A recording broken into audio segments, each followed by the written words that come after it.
Do you guys have any questions so far? I have one question. So you meet somebody or like you do everything and you interact with them, just from the interaction, like do you know certain things about the person? Yeah, sometimes, yeah, just from like their tone of voices too, you can tell. And just like their tone of voice, and sometimes you can see this energy change where they light up when they say certain things and then it dims when they say other things. Yeah. And one last question is, what is knowing and making an assumption? Yeah, there is this fine line between the two. Knowing would be more like coming from inside. Like you feel it in your heart. It's not anything that where you're analyzing anything on the outside appearance, but just in your heart you feel it, or in your gut you feel it. If it's not, then most likely sometimes it's just analyzing from what you see on the outside. There is also a difference between like you making an assumption because you know the person. I tried to explain to him like, you can't base it on like what you know of them already. Like I know when we did this, like as a group, like you didn't pair in the ring together. Yeah. Know each other. Yeah. Like it's easier with a stranger, I guess, because Yeah. it's like you're gonna argue. Like I'm gonna be like, oh, I already know you have like 2 kids. Right. And you're married. Right. I'm gonna base my feeling on that. Mm-hmm. But it's interesting you bring this up because there is something else where we hold on to how a person is. And that's why when you say assumption, it's like we kind of hold on to how a person is. And we keep that in mind because our conditioned mind makes us do that sometimes, where we only know them a certain way. So we're like, they either didn't change or, and because we only know them that way, we hold that space for them in that way. And so that becomes assumption in a way where we think that's how they're going to be because that's how they always were. And then to clear from that, we have to really clean slate it and come from a space of every day is new, every day is different. And we cannot hold that space of them being how they were in high school to how they are now because everything changes between that time. So we all do it. We even do it to ourselves. Like, like we go to a class reunion and we're like, oh no, she's gonna be there, And I remember how she was, And then when we go there, it's like they're like a totally different person, and you can't believe it, but they are. They're very different from how they used to be, and maybe they don't even remember us.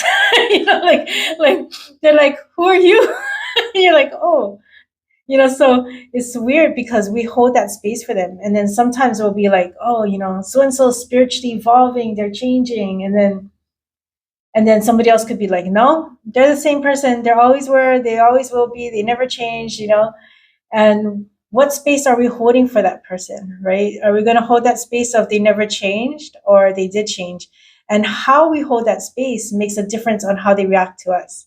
Because if we believe that they didn't change, then most likely they didn't in our eyes, and they will treat us the same way because the energy we put out in the universe, in the intention in the energy is be the same way, right? So they're going to be the same way. And then if we put out that, oh, they're different, they are changed, maybe they'll be like, oh, I can be my new self around so and so. So we also create how they react on how we hold space for them. What about like on a shorter term scale? Like maybe not like a 25-year class reunion, but more like 6 months ago you were like this. Mm-hmm. And you can't change that quickly. We just have to keep that clear slate for them and hold that space that they did change. And if we pick up feelings inside of us that say otherwise, then we know. And to pick up the feeling inside would be like where you breathe in and out and you kind of bring your consciousness to your heart and you kind of feel what it feels like in your heart. When I was telling you guys to write what it feels like to be happy and sad and all that other stuff, if you really want to take it even deeper, you can also say, what does it feel in my heart when I see this person? When I'm happy, what does it feel like in my heart? What does it feel like in my heart when I'm sad? And then you're taking it even one more level deeper versus biochemically you're going even more, you're going into the heart now. And that's another topic I talk about when we get into channeling, because we're not using cards at all. So we're basically, the tarot card is ourselves, right? And we're going inside of ourselves and we're going in our heart and we're feeling these things.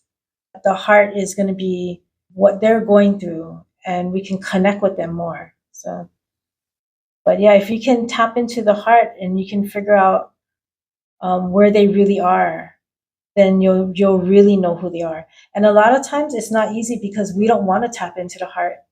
Because when we tap into the heart, we become them. And if we're already mad and irritated with them, we don't want to become them. So that makes it even harder to open. So like say you're mad at somebody and you're like, oh, I just don't get this person. Why does he always do this, right? And then you're like, okay, I'm gonna try and tap into him with my heart, right? So you tap in with your heart and you're like, oh, I see, he's always sad. He's crying all the time. He's not very happy. He at night he's always thinking about what to do because he's so hurt and whatever it is, right? So you're tapping into that feeling and then you're like, oh, I get it. He was like this because of what had happened to him. And then but a lot of times when you don't like the person, you're like, I don't want to know. It's like I don't want to know what he went through. I don't care. He should just be nice to me, right? So it's like, it's weird, but it's kind of it's one of those things where like you go deeper into it, you'll get more of your answers of even what to say. There'll be times where you'll be in a conflict with someone and you don't want to ruin their friendship. So you don't want to say something like lash out at them or else they'll lash back and then that's it, it's done. But if you tap into their heart, you can find out exactly what they really want and say all they wanted is for you to tell them that you really care about them. So what if you tapped into their heart and then you say, you know what? I really care about you. And I know that you really want me to be there for you at this time because you're going through this, but I really can't. But know that I'm with you in spirit. If you're just like, I don't want to know, just go away. Like, of course, it's not going to connect. Yeah. You're not going to have the connection. So it's going to be a little bit harder. Yeah. So, what does it mean when someone, like, for example, like, I can't, if someone does me wrong, right? Like, I'm mad.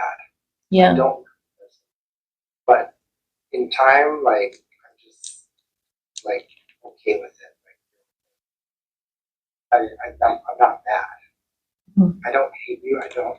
It's weird. He doesn't hold the grudge. I don't hold the grudge. Whereas like I will hold the grudge. It's like you guys are trying to find that balance between the both. You cannot be holding on to it too long in resentment, or else it's like you're not going to open your heart to other things. So it's like if you guys can find that balance in the middle would be really good. You probably get hurt easily. So it's like you don't want to get hurt again from that same person. Like, okay, lesson learned, screw you, kind of thing. Like you don't want to get hurt again from that same person. But I think at the same time, don't allow it to close yourself off to other things. Because sometimes once you close your heart off to one person, it gets easier and easier and easier. And then you don't even know that you're closing your heart off to people. And you can tell the difference because when you're able to connect with people more, light just shines through you and then things just start flowing. If you close the heart, what happens if your energy starts contracting and pulling away from things, and then you don't create these opportunities to get more opportunities or better opportunities because everything is closing off. I was always told that when you're going through something rough, check to see your heart still is open. Because if it is, for some reason, it creates this thing where you're experience the emotion and you're allowing the emotion to enter your heart and then it grows more. It's like you feel this buzzing in your heart. Before, I would just shut it off. Like, I don't need to feel nothing. Screw you, I'm done, right? But when you keep it open and they're like saying things to you or pissing you off or whatever, and then you're like in your mind, keep it open, just keep it open. You imagine your heart opening, you feel this buzzing. It's almost like the energy is processing emotions so that you're able to take it the next time it happens and it's not going to hurt you. And then your heart can just stay open and you can stay vulnerable, but nothing will affect you as bad because it's not going to be a shock to you. But now when you choose cards, it makes a big difference because you want to choose cards that you can relate to, that you can get so much emotion from, so much feeling from. I want to say like a good beginner deck would be something like a manga cards, because manga cards have so much feeling, desire, passion, alone, sadness, so much drama, yeah. Sometimes I use cards that are fun. Instead of coming in getting a serious reading, it just throws them off from trying to figure something out so hard. Sometimes I like cards with a lot of lines because you can see the pressure of the brush stroke and then how they lift off at the end, the brush at the end. And it shows like the energy, the way it flows, the way it moves. And there's so many different parts of the lines you can tap into, but it's a little bit more, I want to say a little bit more advanced in some way because of that. Look for ones that you feel you can read or you can connect with, and that's going to be like the best ones for you. So every little part of it makes a difference. Yeah. And the intention is when you flip the card, you see it in your head. When am I going on a trip? When am I going on a trip? And then if you notice, your heart chakra is connected to your hands. So like in any other energy work, like healing, for example, your heart is connected to your hands. It's an extension of your chi going out through the person. Same thing when you do martial arts. Same thing when you do cards. So your heart energy comes through your hands and into the cards when you pull the cards. And then you say it, yeah? So it's like you're using that energy to flow through you while you're doing the reading. And when you do that, it becomes more strong, a lot more stronger. And you can do the layout any way you want. I mean, I have certain layouts that I probably will show later. I showed it on my channel before, but you don't have to use them. You can make your own layout, like we used to just make happy faces or like you can just do your own layout. Like, this is the things from my past, this is the things from my future on one side, maybe put one whole roll on the top, this is from my guides above, as long as you kind of use that intention to label them, because again, everything is intention and energy pulling to those cards. Yeah. If you're going to be tired and you're like, oh, let's do a reading, and you just do it, it might not be as strong.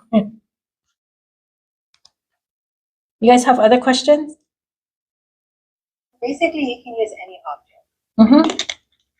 Yeah. It's just whatever you gravitate to and feel. Yeah, exactly. One of my friends used to do flower arrangements, and I really like doing flower arrangements because I pick up the feeling of the flowers. I almost can hear them talk. And I see like some of them, the neck is drooping down. Some of them are very proud. Some of them are very like flamboyant and bright. And then other colors are very light. And when they do the arrangement, I can see how the person is arranging the flowers. And I can tell by the way that the arrangement is, what's going on in that person's life. They're not consciously aware. I mean, so when they're doing it, it's not like they're going, I am doing this to find out what's going on in my life. It's just do the arrangement and then let me tap into what you're doing. Yeah. So that really works, but it's kind of expensive because flowers are kind of pricey. Yeah, but it's fun. I used to tell people, I don't know if you were in the class when I did this one where I said, take things out of your bag or your wallet, take about 7 things out of your wallet or your bag, and then make an arrangement on the table. Were you there, that one? I wasn't there, but we did the flower arrangement. I still have it actually. Oh, you do? Oh. Yeah. And then we did the card. Oh yeah, the card. That's another one too. Yeah. So you can use anything, because there's one where this lady, she took out all her stuff, she laid it on the table, and we did a reading for her. And I was like telling her something about her car, because she had her car keys, and her car keys was like more in the front of her, but she had like everything around it, surrounding it. So I felt like everything that she was thinking about had to do with her car. So I said, you must have just got this car, because it feels like everything you're doing right now, you're surrounding something to do with your car. So it's like either you have to pay attention to your car more, or you got a new car, but it's something to do with your car. And she's like, yeah, I just got a new car, so it's like, but they're not doing it on purpose. I tell them draw stick figures. And this one girl, she drew stick figures, and she made her hair really like long and curly. Everything else was like just stick figure. I was like, oh, you really like want your hair to look long. And she's like, oh yeah, I'm gonna go in for a perm tomorrow. And so it's it's so weird. Like they don't know that they're doing that. Sometimes I tell them draw a stick figure of their house, and then there's this one part in the house where the lines are not connecting, and I'll be like, oh, do you have like a leak in your roof? And they're like, yeah, we do. I'm like, yeah, you better get that fixed. It's like it's not even close, but they don't know they're doing it. So it's interesting. We all have our answers within ourselves. We just got to pay attention to it more. We unconsciously express. And then, of course, we all know the responsible part of course, not doing drugs or drinking while we're using the cards, because you can channel in different energies or frequencies, and you want to like call upon your guides, your spirit guides, and what you believe in. Like for me, I just call everything in. I I don't just select one thing, because you never know what you want to use and work with at the time. So I just call in archangels, I call in God, I call in Buddha, I call in Kuan Yin, ancestors, like the whole shebang, like, and then I do my readings. So, and then don't forget to thank them after. And if you practice the same time every day and you make space for that, your guides will know this is the time she's going to practice. So we're going to come at this time. It's like you're holding space and time for that, for what you're doing. And when you do that, what are you doing? You're cultivating that energy, and you're just bringing that psychic energy in that space every single time at that same time every day. So it's building and building and building. And so that actually makes it even more strong, yeah, and the intention really strong.